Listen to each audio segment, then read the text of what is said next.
Oi gente, sejam muito bem-vindos ao meu canal, muito obrigado por estarem aqui comigo. Nessa semana mais do que especial que está começando hoje, eu quero te convidar a voltar os seus olhos para Jesus. Sim, estamos na Semana Santa, quando nós nos lembramos dos últimos momentos de Jesus aqui na Terra. Nós nos voltamos, olhamos para a sua morte, o sacrifício que ele realizou na cruz por nós, mas nós também celebramos a sua ressurreição, a sua vida. Por isso, se você é novo por aqui, eu quero te convidar a já se inscrever no canal, ativar o sininho que vai te deixar por dentro de todas as notificações e atualizações que vamos ter por aqui. E assim você fica por dentro de todo o conteúdo que eu vou postar aqui essa semana. E hoje eu vou falar com vocês sobre o Domingo de Ramos. O que é isso? Por que esse dia é um dia tão especial celebrado por cristãos do mundo todo? Por que eu devo celebrar essa data? Eu já vou te responder isso, mas para isso fica comigo aqui até o final. Vamos então ao que interessa?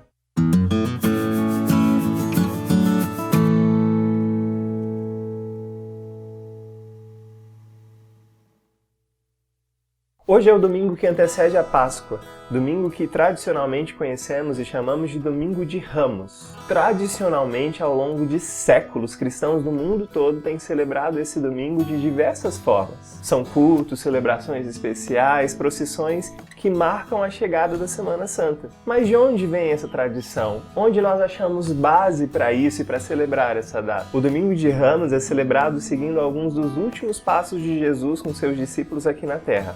A gente encontra esses momentos registrados no capítulo 21 do Evangelho de Mateus, quando Jesus e seus discípulos chegam a Jerusalém para os momentos finais de Jesus. Aquela que seria a última semana que Jesus viveria com seus discípulos, comeria com eles e diria as suas últimas palavras para os seus amigos mais próximos. E hoje eu quero compartilhar com você algumas lições muito importantes que a gente pode tirar dessa passagem e desse tempo tão especial no calendário cristão para que o nosso coração permaneça sensível ao nosso Messias, não apenas nessa data, mas todos os outros dias do ano. Esse mesmo Messias que veio há tanto tempo atrás é o nosso Messias hoje, é o nosso Salvador. Ele já inaugurou o seu reino aqui na Terra e eu e você fazemos parte desse reino. No Evangelho de Mateus, no capítulo 21, os 5 primeiros versículos nos dizem o seguinte: Quando se aproximaram de Jerusalém e chegaram a Betfagé, ao Monte das Oliveiras, Jesus enviou 2 discípulos dizendo-lhes: Vão ao povoado que está adiante de vocês. Logo, encontrarão uma jumenta amarrada com um jumentinho ao lado. Desamarrem-nos e tragam-nos para mim. Se alguém lhes perguntar algo, digam-lhe que o Senhor precisa deles e logo os enviará de volta. Isso aconteceu para que se cumprisse o que fora dito pelo profeta. Digam à cidade de Sião: Eis que o seu rei vem a você, humilde e montado num jumento, num jumentinho, cria de jumento. Nesses versículos nós vemos Jesus chegando a Jerusalém para os seus momentos finais. Enquanto eles ainda estavam do lado de fora, numa vila chamada Betfagé, Jesus faz um pedido meio estranho aos seus discípulos: Desamarrem o jumentinho e a sua mãe e tragam-nos para mim. A explicação e o motivo que estava por trás desse pedido de Jesus é explicada por Mateus para mim e para você que somos leitores do Evangelho. Agora tente se colocar no lugar daqueles discípulos que estavam ouvindo essa ordem de Jesus pela primeira vez. Eles que tinham dificuldade de entender quem Jesus era de fato e qual era a missão de Jesus aqui na Terra, eles apenas obedeceram. Os versículos 6 e 7 contam isso pra gente. Os discípulos foram e fizeram o que Jesus tinha ordenado.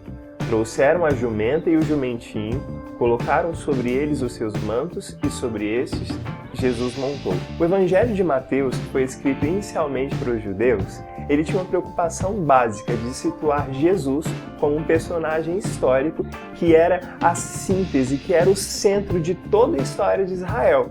E não apenas de toda a história de Israel, de toda a história da humanidade. Jesus era o cumprimento de todas as profecias e esperanças pelas quais os judeus esperavam.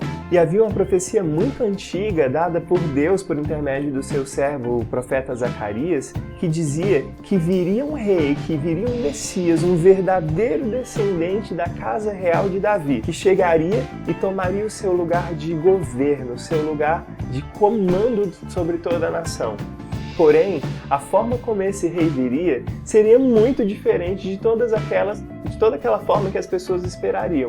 Vamos combinar que quando a gente espera a chegada de um rei, a gente pensa no mínimo alguém montado num cavalo bem bonito, cheio de toda pomba, acompanhado de uma mega comitiva de pessoas que se agrupavam para poder receber esse rei. Porém, diferentemente do que se esperava de um rei, que provavelmente deveria vir num bom carro, puxado por cavalos muito bonitos, acompanhado de uma comitiva pomposa, esse rei que Zacarias profetizava viria de maneira humilde. Qualquer outra pessoa em sã consciência que quisesse tomar o trono, o governo de Israel, ela não viria dessa forma.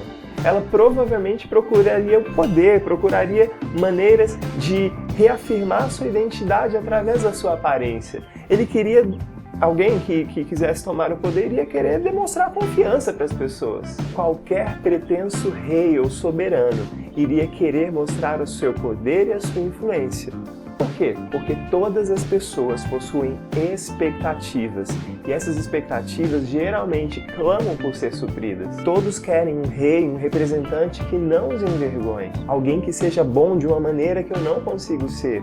Alguém que seja forte, seja corajoso, de uma forma como eu não consigo ser. Alguém que seja poderoso, influente, rico, articulado, de uma maneira que não conseguimos ser. Embora houvessem profecias que dissessem exatamente o contrário disso, as pessoas, o povo de Israel, esperavam por um libertador político. Jesus era justamente o contrário de tudo isso. Jumentinhos eram um meio de transporte usado por pessoas pobres. E Jesus não hesitou em fazer uso desse meio, frustrando as expectativas de uma nação inteira que alimentava dentro de si desejo de revolta, que buscava por justiça, por um governo legítimo. Jesus aparece ao seu povo em humildade e fraqueza. Diante daquela cidade, diante daquela multidão, nós vemos um rei que é humilde. Naquela cidade, que dali a uma semana seria o cenário do seu julgamento, da sua prisão e da sua morte. Diante daquela multidão, Jesus aparece humilde. A mesma multidão que dali a uma semana o rejeitaria e aí, finalmente, o condenaria à morte, preferindo um ladrão a ele. A reação da cidade, que esperava mais de Jesus, nos surpreende. Porque embora eles esperassem que Jesus fosse esse rei, esse Messias político, na verdade, ao invés de rejeitá-lo por ele estar se mostrando de maneira humilde, eles os acolhem. E eles o acolhem de maneira maravilhosa. Olha o que diz o versículo seguinte. Uma grande multidão estendeu seus mantos pelo caminho. Outros cortavam ramos de árvores e os espalhavam pelo caminho. A multidão que ia diante dele, os que o seguiam, gritavam: Hosana ao filho de Davi! Bendito é o que vem em nome do Senhor! Hosana nas alturas! A multidão em Jerusalém reagiu e recebeu Jesus de maneira tão calorosa, não porque eles acreditavam que Jesus era o seu Messias, não porque Jesus atendia a todas as expectativas deles. Eles receberam Jesus dessa maneira tão calorosa porque eles estavam muito desesperados por alguém que os libertasse do poder opressor de Roma. Tamanho era o desespero daquele povo. Eles esperavam que a sua libertação viesse por meio de um homem que vinha montado em cima de um jumentinho. Os gritos da multidão clamavam uma palavra bastante conhecida dos hebreus, uma palavra muito repetida ao longo dos salmos. Hosana. Essa expressão, que é uma oração de uma palavra só, significa salva-nos, Senhor, nós clamamos. Não importa qual a expectativa das pessoas, ao escolher entrar na cidade montado em um jumentinho e ao escolher morrer numa cruz por aqueles que ele amava, Jesus, ele estava passando uma mensagem clara para todos aqueles que o vissem. O jeito dele de ser rei era um jeito muito diferente do que qualquer pessoa naquela época e nos nossos dias hoje esperaria. O jeito de Jesus ser rei é um jeito muito diferente de tudo aquilo que nós já vimos. A escolha de Jesus de se apresentar como um rei muito diferente de tudo aquilo que as pessoas já viram chocou a multidão daquela época. Olha só o que os versículos 10 e 11 dizem pra gente. Eles nos contam que quando Jesus entrou em Jerusalém, toda a cidade ficou agitada e perguntava: quem é este? A multidão respondia: este é Jesus, o profeta de Nazaré da Galileia. Coloque-se no lugar dos que assistiam aquilo. Se você estivesse passando no meio daquela multidão, se você estivesse passando naquele dia, provavelmente você se faria duas perguntas. A primeira seria: quem é esse que a multidão acolhe como se ele fosse o nosso rei messiânico prometido há tanto tempo? E a segunda pergunta seria: por que ele veio como um pobre? Ainda hoje, Jesus e a sua forma de ser rei chocam o mundo inteiro. O nascimento de Jesus sob circunstâncias milagrosas, os ensinamentos de Jesus que vão na contramão de tudo aquilo que o nosso mundo individualista e egoísta prega, a vida de pureza de Jesus que derrota toda a maldade e sensualidade dos nossos dias, e finalmente a morte de Jesus na cruz por uma humanidade culpada e criminosa.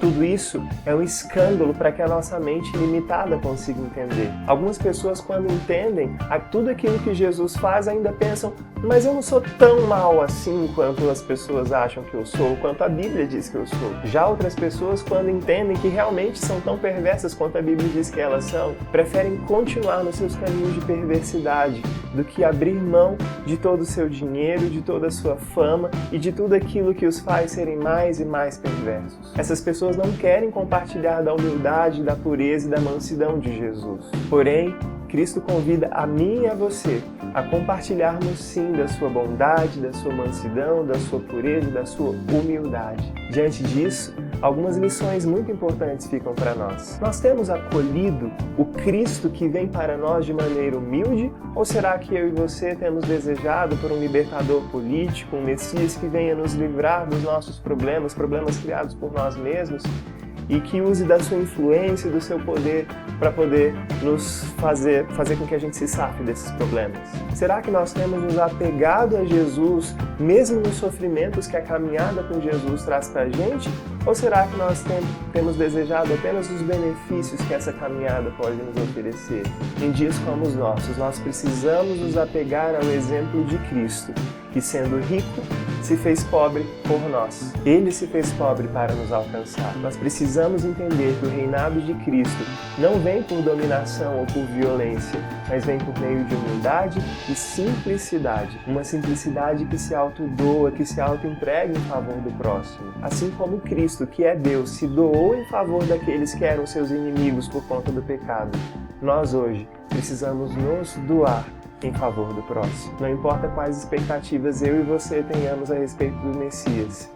O Senhor Jesus é um Messias, é um rei bem diferente daquilo que nós esperamos. Jesus não se encaixa em padrões que possam ser formulados pela nossa mente. Jesus não se encaixa em padrões que possam ser formulados pela religião. Jesus não se encaixa em padrões que possam ser formulados pela religião, muito menos pela cultura.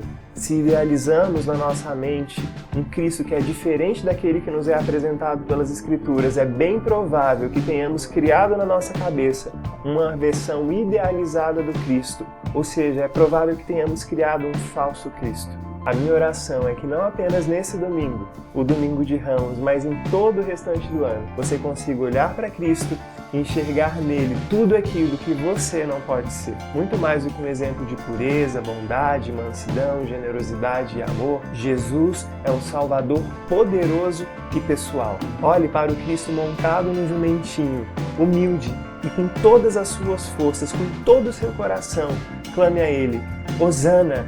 Salva-me, Senhor, eu clamo. Que Deus te abençoe e até a próxima.